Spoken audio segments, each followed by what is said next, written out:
Now, there are so many people who are so happy for you, but there is a little bit of a dark cloud surrounding everything right now. There have been some conspiracy theories claiming that the Miss USA pageant was rigged. I want to start by saying it was not rigged, because I would never enter any pageant or any competition that I know I would win. I have a lot of integrity.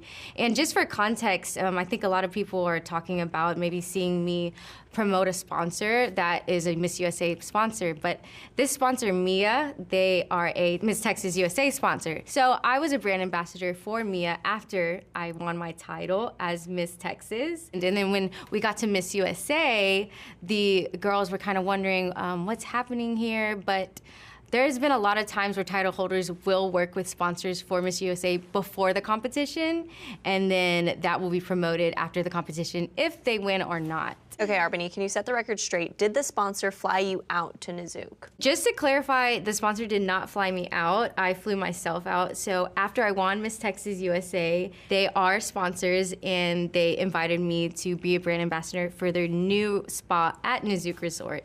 So I flew myself out, shot the video, and that was released after I won Miss USA. And I mean, how do you feel about the other things that people are bringing up, like the head of the organization doing your hair, or the photo shoots that were taken that were released as soon as you won?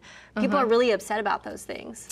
Yeah, so that photo shoot happened the day after I won, the morning. That was the first thing I did after I won, was wake up the next day, do hair and makeup, and Crystal was there, of course, and she stepped in and actually did my hair because she said, hey, I can do a snatch ponytail, and I said, I'd love to see it. So she hopped in and did it, and that the photos are already released because we just move really fast. We have to. Okay, so it is possible that these things can literally happen overnight. Yeah, and unfortunately, it looks like that happened maybe before I won, but that was my official Miss USA headshot photo shoot after I won. So when you were crowned, you do see in the background girls were leaving the stage. Is it true that they were leaving because they were upset that it was you who had won?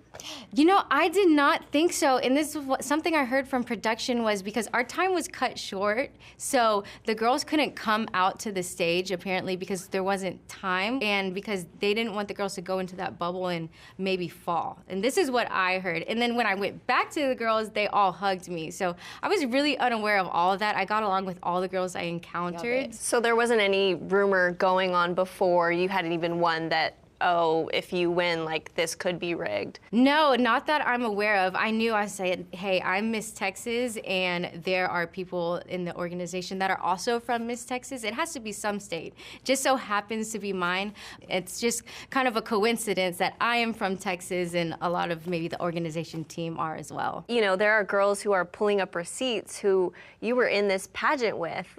Have you spoken to Miss Montana, who went viral for her TikTok? You know, I haven't gotten the chance to talk to her about it, and I think I'm open to talking to her about it. I would love to communicate with her because I think there's a lot of allegations that are coming up that aren't true. I will talk to anybody because I want to be transparent, and I want everybody to know that there was no unfair advantage and nothing was rigged. And as a title holder and as Miss USA, I don't want girls to think that this is how pageantry works. This is to celebrate women. We work very hard, and I have respect for all the women that showed up on that stage. Thank you for having that conversation and putting these things to rest. Yes, thank you.